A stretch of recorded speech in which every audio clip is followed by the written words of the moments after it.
Hello and thanks for tuning in to Health Matters on Channels Television. We're glad you could join us. I am Mary Alale Yusuf. About 285 million people globally are visually impaired. Of this number, 39 million are blind and 246 million have low vision. 80% of the world's low vision can be prevented or cured.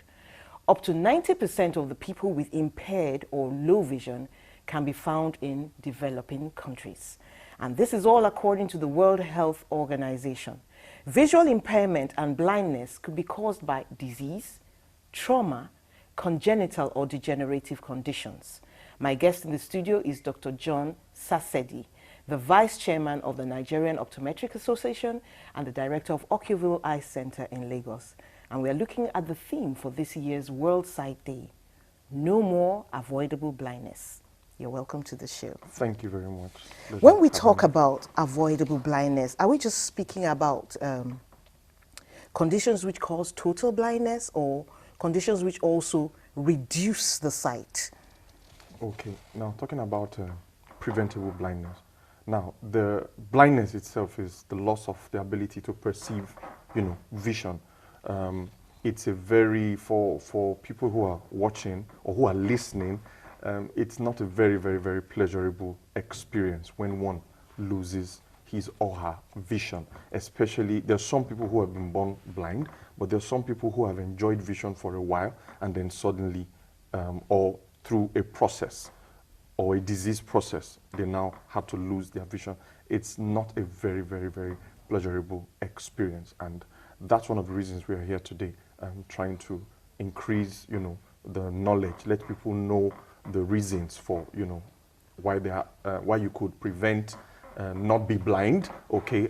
Because there are reasons that have to do with negligence, there are reasons that have to do with ignorance, okay? However, blindness is not a very palatable experience, okay? Now, you talked about total blindness and partial blindness, talking about things like low vision, visual impairment, total blindness. Okay, let me start with things like basic, what we call refractive errors. Now, a refractive error, that's a big term, but I'll try and break it down. A refractive error is a kind of visual impairment that could manifest in an individual's life, even from childhood, okay?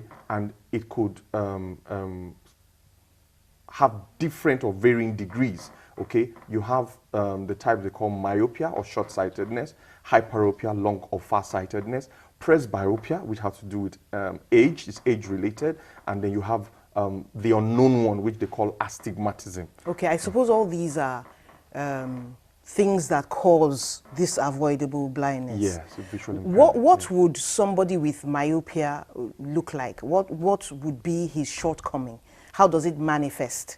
Okay, now for a myopic patient or a short-sighted person, okay, I'll try to use the word short-sighted because that's what most people, and we'll find out that in clinical practice, people get it all mixed up. Now, for a short-sighted person, reading things at close range is pleasurable, but when it's far from you, it becomes an issue, okay?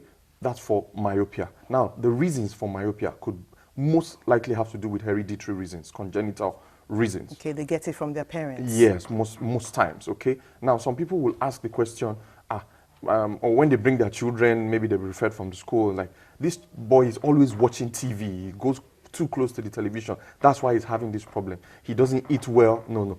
Now, those may not, in fact, are not the reasons why the person may have developed myopia. It's usually a hereditary condition, and so when you come to the clinic, the doctor will now have to carry out a series of tests, or the eye care provider will have to carry out a series of tests and checks to know what's the degree of this myopia. Maybe you want to find out how it started and if it is degenerative, because we have some of these conditions too that could be degenerative when you pick them, and that's why that means the short sight gets worse and worse. Yes, it gets worse and worse. Now, there are some that it increases to a particular level and it stabilizes. Some of them are just short-sighted like that. This degenerative myopia, degenerative short sight, does it ever result in total blindness? It can result in total blindness. Definitely can result in. That's why it's not something you can manage at home. No, it's not something you go to quacks to treat. No, you should see an eye care provider, you should see an eye care professional, because they will be in the best position using, you know, their years of experience or wealth of experience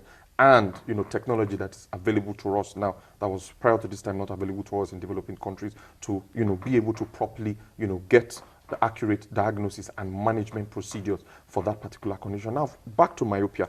Myopia, I want to liken it to, you know, you have some people, because I need to use terms that people can understand. You have some people who are not very tall, okay? I want to be very kind, I want to use the word short. And you have some people who are not too tall. Now, because you also have people asking this question, will glasses correct my eye?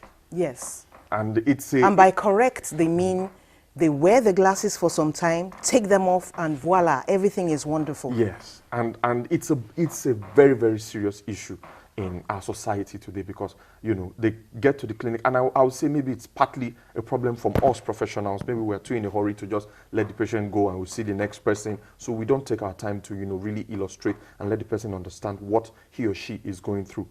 I normally use this illustration. If someone who is not very tall wants to get something that is a little bit above his or her height range, he will need to wear something like high-heeled shoes. Or stand up on a table. Or stand up on a table. Now, I tell them, when they wear the high-heeled shoes, do they become tall automatically? It just gives them the height advantage for that particular point in time. When they take the shoes off, it gets back to status quo. And that's how the eyes are? That's how the eyes are. As soon as they take the glasses off, they're back to what it used to be. Quo. Yes. It doesn't change. It doesn't change. Yes, because it's a structural problem. It has to do with, the term correction has to do with the way light enters the eye, basically. When light enters an eye, okay, it's supposed to be focused via the cornea and the lens on the retina. A minute, please. Cornea, can you show us cornea? Okay, now, using this as a model, okay, now, the cornea is a shiny surface just in front of the eye. Okay, now it's not very, very, very visible. Most of the time... If we turn it to the side, okay, perhaps yes. they'll see this glass thing. Yes, that's this the cornea? glass structure. Now, it is usually not innervated. It is, light goes through it and then onto the lens, which is inside. Now, you can't see that with your physical eye unless with the help of instruments like the ophthalmoscope or the slit lamp biomicroscope, which is used by the doctor, not by the patient. Okay, and then that lens now helps to focus the light on the retina, which is a structure, excuse me, inside. Okay. Okay, our eye is coming apart. Yes, it's coming apart. Yes. Just pardon me. Okay, now, this is the retina we're talking of. Now, let me see that. Okay, yes. Okay. And then you see... This back surface here is all the retina. Yes, it's all the retina. Of course, behind that you have something, another structure called the choroid. But now, this is a very, very powerful, you know, instrument God has created, which when the light now focuses on this, it's now converted into electrochemical impulses onto the brain via the optic nerve. Now, for some people, especially the short-sighted person, when the light rays come in, instead of focusing on the retina, it focuses before the retina. It doesn't touch. It doesn't touch the retina. Okay. Now, the images for that person appears blur at particular distances, not at all distances, unless in cases of very short-sighted conditions. Okay. Now, when it focuses in front of the retina, now the person will now have to move close to the object. The closer, the better for that kind of to get it to fall on the retina. The whole idea is, the reason now being that the cornea is too steep or the eyeballs are a bit longer than normal. Remember the illustration I gave of the person who is not being too tall? That's right. And now he needs the height advantage. Now, they may not necessarily be sick. In fact, 90% of the time they are not ill. Short-sightedness is not a disease. So they just have a differently shaped eyeball.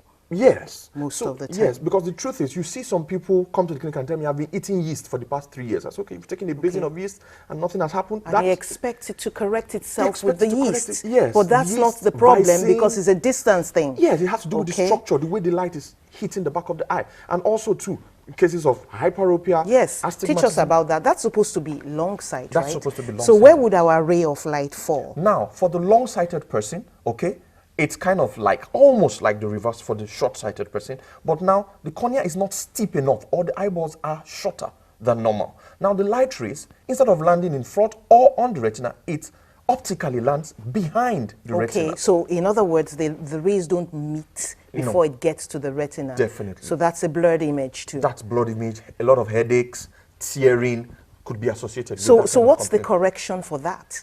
Now, when What's we the use correction for all these things anyway? Now, the best way, Glasses? I would rather use the word management for Okay. this. How do we manage these problems? Okay, there are surgical ways. In extreme cases, there are spectacle correction ways, which is the popular eyeglasses. There are contact lenses, which has to be prescribed by, a registered eye care provider. Okay. Now, what it does is in fact, technically speaking, they are called visual aids or visual assistants, not visual correctors or eye correctors. So it helps you align your vision, helps the light rays focus on the part of the eye that is supposed to be focused on. Okay. And now, the doctor who is doing the examination has to put a lot of things into consideration.